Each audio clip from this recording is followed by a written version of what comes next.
18 Darbar வந்துட்டாயா. Okay, வணக்கம், வந்தனம், நமஸ்தே, நமஸ்கார், நமஸ்துதே. நான் உங்க எழில். இது நியூஸ் 18 தர்பார். அடுத்து ஒரு இடத்துல மழைச்சோன்னு பெய்யுது. புள்ளக்காடுக ஊரம் பள்ளிக்கூடத்தில் ஒண்டிக்கிட்டு நிற்குது சுவத்தோட. புள்ளக்காடுகளை உள்ளவே உட்கார வேண்டியதானே, அம்பிட்டுத்தான பள்ளிக்கூடம் வேற எங்கே போகிறதுன்னு இந்த ஹாஸ்பிட்டல் சீட்டு போட்ட பள்ளிக்கூடத்தில் நிற்கிதுங்க. 1000 புள்ளக்காடுக்கு மேலே படிக்கும் போல் இருக்கு. ஹரியானாவில் நடக்குதுங்க இந்த விஷயம்.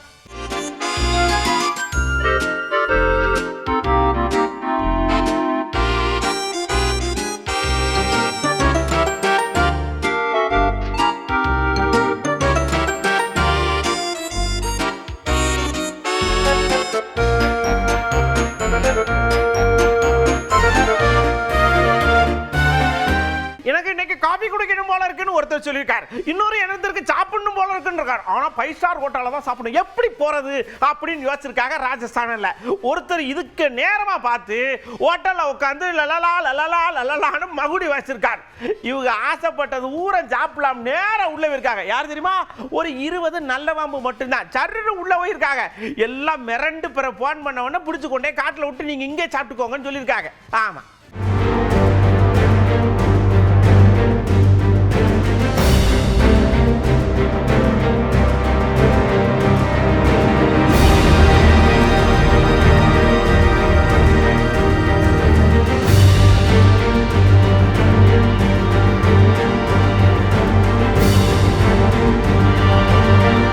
பாம்புகள் எல்லாம் படையெடுத்து சாப்பிட வந்திருக்கேன்ற அதிர்ச்சி மீனுக்குள்ள ஒரே ஒப்பாரி சத்தம். இந்த பக்கம் என்னன்னு போய் பார்த்து ஏன் இப்படி ஒப்பாரி வைக்கிய, என்ன விஷயமாச்சுன்னு கேட்டா அவங்க சொல்றாங்க, எங்களுக்கு ஓய்வூதியம் வரல, நாங்க என்ன செய்ய முடியும், மனு கொடுத்தும் கேட்கறதுக்கு ஆள் இல்ல, அழுகத்தான முடியும்னு இங்க சொல்றாங்க. எங்கன்னு நீங்களே பாருங்க.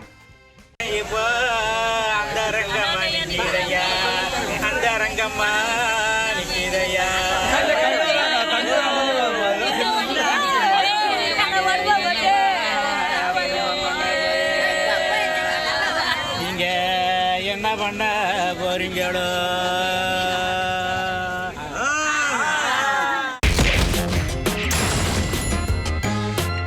நேரம் நம்ம கவுண்டர் அட்டாக்குள்ள போறோம். எடப்பாடி அண்ணாச்சி எக்கு தப்பா நின்று ஒரு விஷயத்தை கண்டுபிடிச்சு சொல்றாங்க. திமுக ஒரு பச்சோந்தி கட்சி, எந்த நேரத்தில் எப்படி மாற்றும்னு தெரியாது.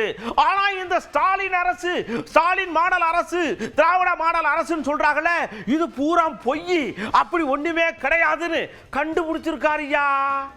திராவிட முன்னேற்ற கழகத்தை பொறுத்த வரைக்கும் ஒரு பச்சோந்தின்னா உங்களுக்கு தெரியும், அடிக்கடி நிறமாறும். அப்படி நிறமாறுகின்ற கட்சி திமுக கட்சி, ரெட்டை வேடம் போடுற கட்சி திமுக. 1999 பாரதிய ஜனதால 5 வருஷம் ஆட்சியில் இருந்தீங்க. அப்ப என்ன பண்ணிட்டு இருந்தீங்க? அப்பெல்லாம் தமிழ்நாட்டு மக்கள் பாதிக்கப்படுறது கண்ணுக்கு தெரியல, நிதி வாங்கல, புதிய திட்டத்தை கொண்டு வரல. அதுக்கு பிறகு இந்த குரங்கு மரத்துக்கு மறந்தாகும் பார்த்தீங்களா, அது மாதிரி பாரதிய ஜனதா போனோடனே ஜங்குன்னு அடுத்த மாதிரி தான் காங்கிரஸுக்கு போயிட்டு, காங்கிரஸ்ல போய் அங்க ஒரு 5 வருஷம் மந்திரியா இருந்துச்சாங்க. இப்படி பாரதிய ஜனதாவிலையும் முழுசா மந்திரி சபையில் இடம்பெற்றிருந்தீங்க, காங்கிரஸ் ஆட்சியிலையும் முழுசா மந்திரி சபையில் இடம்பெற்றிருந்தீங்க. அப்பெல்லாம் என்னையா பண்ணீங்க? இப்படி ஆட்சியில் கமிஷன், கலெக்ஷன், கரப்ஷன், அதுதான் தாரக மந்திரம். எங்கேயும் லஞ்சம் கொடுக்காத எந்த துறையிலையுமே எந்த திட்டத்தையும் நிறைவேற்ற முடியல. அவ்வளவு ஒரு மோசமான ஆட்சி. ஸ்டாலின் திமுக அரசு மாடல் ஃபெயிலியர் மாடல் அரசாகி போச்சு. ஸ்டாலின் மாடல் அரசு ஃபெயிலியர் மாடல் அரசு ஆகி போச்சு. ஐயா ஐயா சேகர் பாபு ஐயா, நம்ம எடப்பாடி என்னாச்சு இப்படி சொல்லுதாங்களே, நீங்க என்ன சொல்லுதேன்னு கேட்டா, ஐயா அதெல்லாம் விடுங்க, அவர் பாவம் ரொம்ப வீக்கா இருக்காரு. இப்ப நமக்கெல்லாம் ஏதாவது ஒண்ணுன்னா டக்கு டக்கு டக்கு டக்குன்னு மருந்து கொடுக்கறதுக்கு ஆள் இருக்கு. ஆனா பாவம் அவர் திணறி போய் கிடக்குறாரு. அதனாலதான் கூட்டணி கட்சிக்கு ஆள் சேர்க்கறதுக்கு அப்படியே அல்லாடுதாரு. விடுங்க விடுங்க பாவம் அப்படின்னு சொல்றாருல. நிற்பதற்கு கூட வலுவில்லாத இயக்கங்கள் கூட நாங்கள் ஆட்சி அமைப்போம் என்றுதான் கூறிக்கொண்டிருக்கின்றார்கள். களம் வரட்டும், களம் எங்களுக்கான களம். நிச்சயம் மீண்டும் 2வது முறையாக மாண்புமிகு தமிழக முதல்வர் ஆட்சி அமைப்பதற்கு எந்த வகையிலும் யாராலும் அதை தடுக்கின்ற சக்தி இதுவரையில் தமிழகத்தில் உருவாகவில்லை, இனியும் உருவாகாது.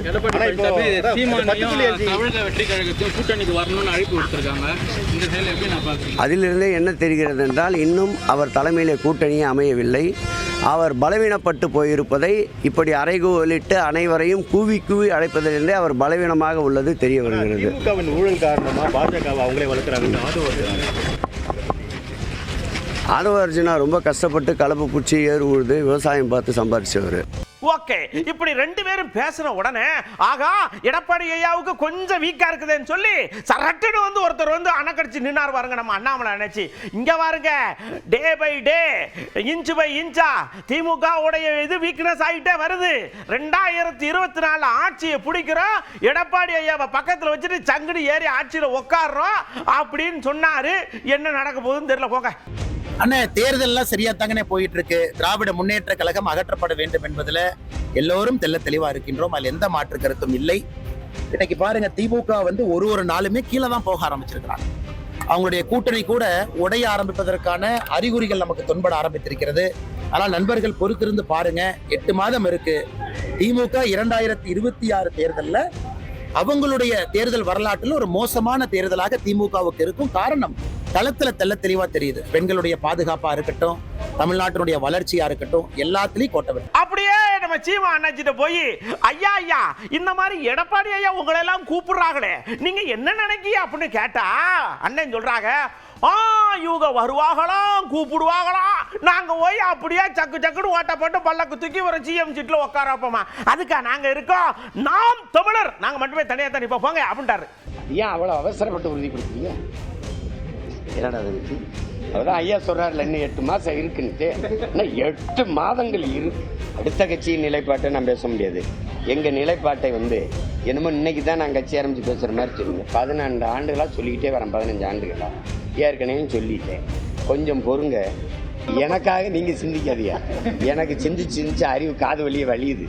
துடைக்கிறதுக்கே கைத்துண்டு வச்சுட்டு இருக்கீங்க. எனக்காக நீங்கள் சிந்திக்காதீங்க. தமிழ்நாட்டில் பெரிய கூட்டணி என் கூட்டணி தான். 8 மாதம் பொறுத்துருங்க, என் மாநாட்டில் அறிவிக்கிறேன். அடே, இன்னொரு விஷயத்தை அப்படியே அனலா கக்குறாரு. 2 தேசிய கட்சி பிஜேபி காங்கிரஸ் எனக்கு அப்படியே கணங்கணங்கணங்கணங்கணன் வருது. அவையெல்லாம் செட்டே ஆக மாட்டாங்க. அவைய 2 பேரும் ஓரம் கட்டுற வரை ஓய மாட்டான் இந்த சீமான் அப்படின்னு பொங்குறாருல. காவிரி நதிநீரில் எனக்காக நிற்குமா? ஒரு சொட்டு தண்ணி கூட கொடுக்க முடியாதுன்னு சொல்றது காங்கிரசும் பாரதிய ஜனதாவும் தான். கர்நாடகாவில் முல்லை பெரியாற்று நதிநீர் உரிமைக்கு காங்கிரஸ் எனக்காக நிற்குமா? தமிழ் மொழி மீட்சி, தமிழ் மொழி வளர்ச்சி, அதுக்கு தான் நிற்குமா? என் நிலத்தின் வளத்தை காக்க நிற்குமா? என் மலை, என் மணல், என் காடு, என் கடல், எதாவது நிற்குமா? ஏதாவது கட்சி நிற்குமா? இல்லை திராவிட கட்சிகள் தான் நிற்குமா? இந்த கட்சிகள் தான் நிற்குமா? இப்போ நெய்வேலி பழுப்பு நிலக்கரை 66 ஏக்கர் எடுத்தாச்சு, மறுபடியும் 26 ஏக்கர் எடுக்க போகுது.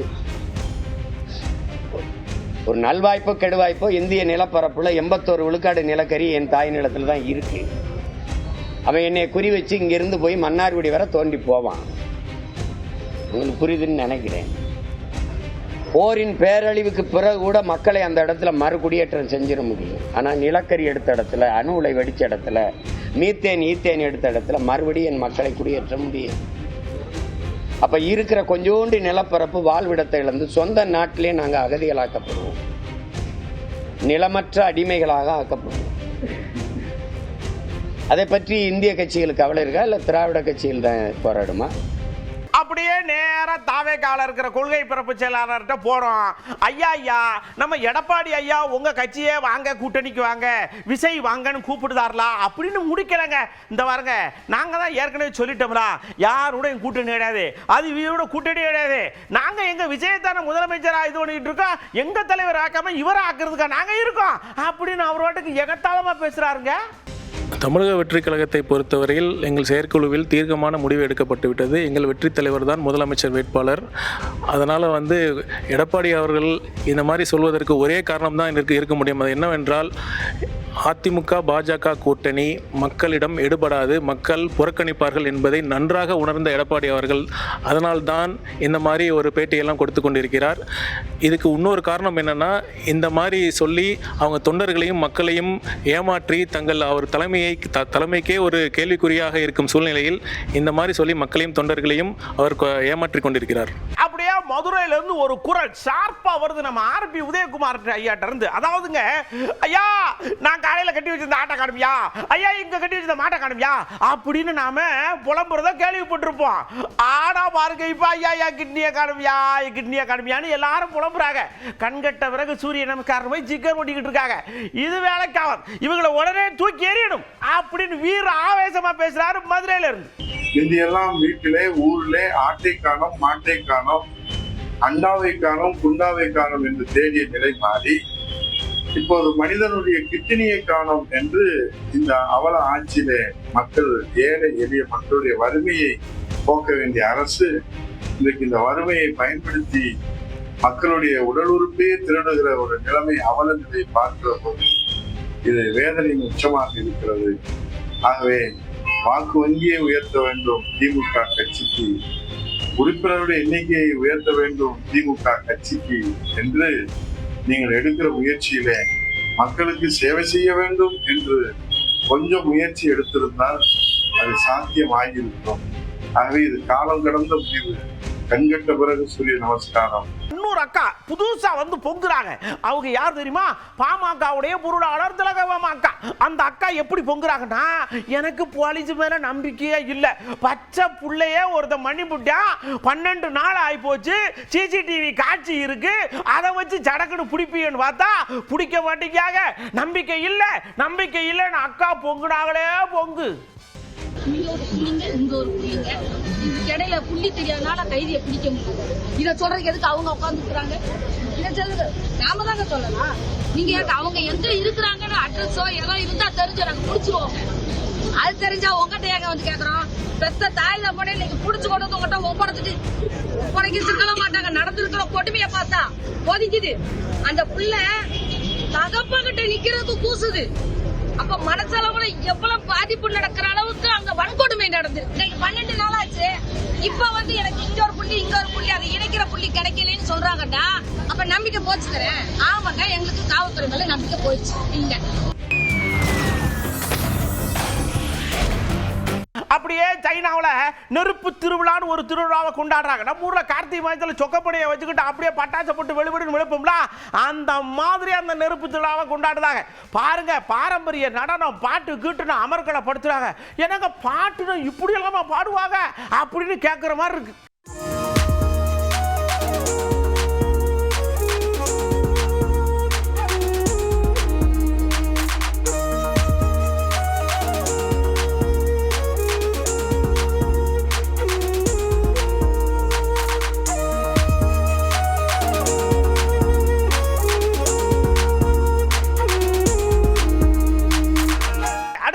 சாங்காயில போனா இந்த பனிச்சறுக்கு சம்பந்தமான விஷயங்களை அவங்களை அடிச்சுக்கவே முடியாது. அந்த பனியில லைட்டை போறது என்ன, அதுல மேலே கீழையும் சறுக்கிறது என்னென்னமோ பண்றாங்க ஐயா. நம்மளால பார்த்து தாயா ரசிக்க முடியும். வாங்க ஒரு ரெண்டு பார்த்து ரசிப்போம்.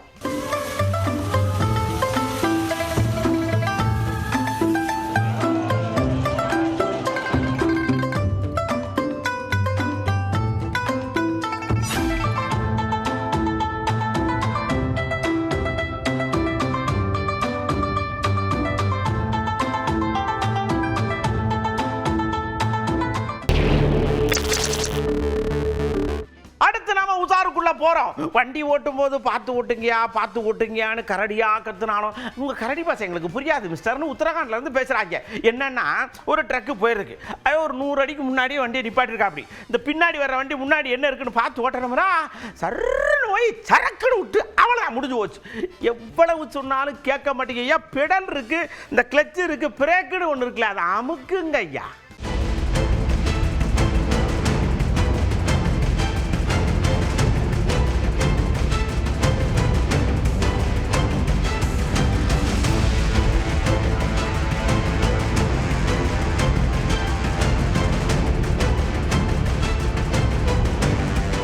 நேரம் வேடச்சந்தூருக்கு போறோம். ஒரு தம்பி ஐயோ காப்பாத்துங்கன்னு சவுண்டு மாதிரி கேக்குது. என்னன்னு போய் பார்த்தா இந்த ரயில்வே சுரங்க பாதை தோன்றதுக்கு குழி தோண்டிருப்பாங்க. ஒழுக்கு தம்பி ராத்திரில போனவரு லைட்டு சரியா வெளிச்சமா இல்லைன்னு ஒழுக்கு விட்டாரு. பாருங்க, டவுன் அடிச்சு உள்ள விழுந்துட்டாரு. தம்பி பகல்ல பார்த்து பேசணும், ராத்திரில அதுவும் பேசக்கூடாதுன்னு சொல்லுவாங்கல்ல. ஆனா ராத்திரில நல்ல வெளிச்சமா போட்டு வண்டி ஓட்ட வேண்டியானே. என்ன தம்பி இப்படி பண்றிய? அதான் குழி தோண்டி இருக்குன்னு தெரியுமில்ல.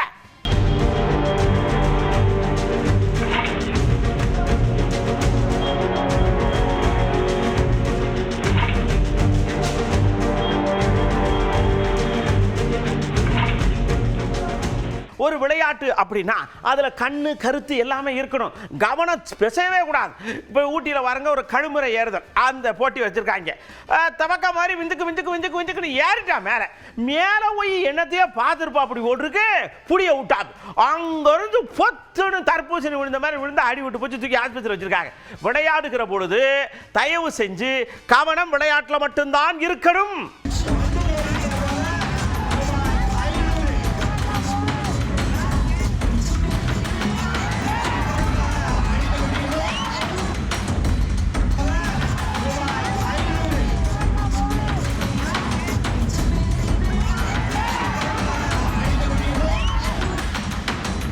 அடுத்து இப்போ சமீப காலமாக என்னன்னு தெரியல, இந்த சிவகாசி பக்கம் ஒரே பட்டாசு தொழிற்சாலை பூரா வெடிச்சு இதாகுது, பல உயிர்கள் பலியாகுது.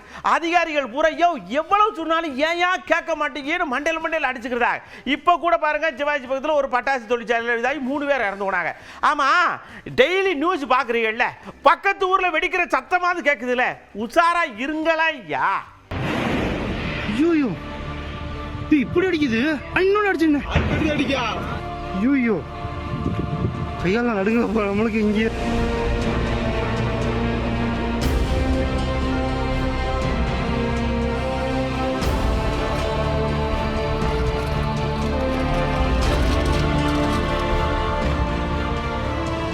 வாணியம்பாடியில் எல்லாம் உட்காந்து கடன்னு பேசிட்டு இருந்திருப்பாங்க ஓல் இருக்கு. என்னமோ தெரியல, திடீர்னு என்ன ஒன்று இருக்கு, அங்கே பக்கத்தில் பாறை இருந்திருக்கு, மலை பாறத்தில். அங்கேருந்து பல உருண்டு வந்து தெருவில் வந்து நானும் உங்களோட உட்காரன்னு உட்காந்துக்கிருச்சு. இதை நம்ம நகைச்சுவையை சொன்னாலும் நீங்கள் ஒரு விஷயத்தை நல்லா யோசிக்கணும். இந்த மலைப்பாங்கான இடங்களில் வீடு கட்டும் பொழுது மண் சரிவு, பாறை உருள்றது, இந்த மாதிரி சம்பவங்கள்லாம் நடக்குங்கிறத முன்கூட்டியே தெரிஞ்சுக்கிட்டு அதுக்கு தகுந்த மாதிரி வீடுகளை கட்டுங்க, பாதுகாப்பை பலப்படுத்துங்க அப்படின்னு சொல்கிறதான் முக்கியமான விஷயம். தயவு செஞ்சு அதை பண்ணுங்களேன் ப்ளீஸ்.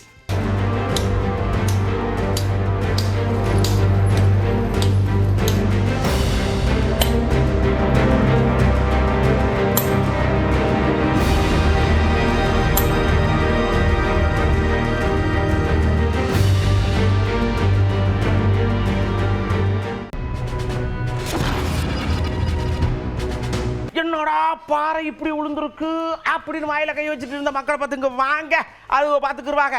ஆமா, இப்போ பாருங்க சமீப காலமா ஏறுது இறங்குது, ஒரு ஸ்டெடியில நிக்க மாட்டேங்க இந்த தங்கத்தோடைய விலை. அதனால நம்ம கிட்ட இருக்கிற கொஞ்ச ரூபாய தங்கத்துல போட்டு வைப்போமா, இல்லைன்னா பேசாம ரெங்கு புட்டிக்குள்ளே துட்ட வைப்போமா, என்ன செய்யலாம், ஒரு ஐடியா சொல்லுங்களேன்னு கேட்டா மழை பதில கொட்டுறாங்கல்ல. இன்றைக்கி விற்கிற விலைவாசியில் நகை சேமிக்கிறதா பணம் சேமிக்கிறதான்னு தெரியல. நகையை சேமித்தா மட்டும்தான் நாளைக்கு குடும்பத்தை நடத்த முடியும், பெற்ற பிள்ளைங்களை பார்க்க முடியும். வேறு எதுவும் பண்ணுறதை விட தங்கத்தில் முதலீடு பண்ணுனா எப்போ வேணாலும் நம்ம அவசர தேவைக்கு பயன்படுத்திக்கலாம். தங்கம் வந்து வர கொடுமையை தவிர இனி குறையிறதுக்கான வாய்ப்பு ரொம்ப கம்மி. இன்றைய நிலைமைக்கு நீங்கள் கையில் காசு வச்சுருந்தீங்கன்னா அனாவசியமாக செலவாகும். இதே நீங்கள் தங்கமாக வாங்கி வச்சுருந்தீங்கன்னா ஒரு பொருள் நம்ம தேவைக்கு அடகு வச்சுக்கலாம், திருப்பி மாற்றிக்கலாம். நகையாக எடுத்து வைக்கிறது தான் சேஃபு. பணமாக வச்சுருந்தோம்னா ஏதோ ஒரு அர்ஜென்ட் செலவுக்கு எடுத்துருவோம். பவுன் இந்த விலைக்கு விற்குது, இன்னும் வரும் காலங்களில் 1 லட்சத்துக்கு சென்றாலும் போகும். அவ்வளோ காலத்துக்கு போகக்கூடாது, பவுன் விலை குறைய வேண்டும். பணத்தை சேமித்தா வந்து பேங்க்கில் போட்டாலே இன்ட்ரெஸ்ட் கம்மி, ஒரு 50 பைசா தான் வருது.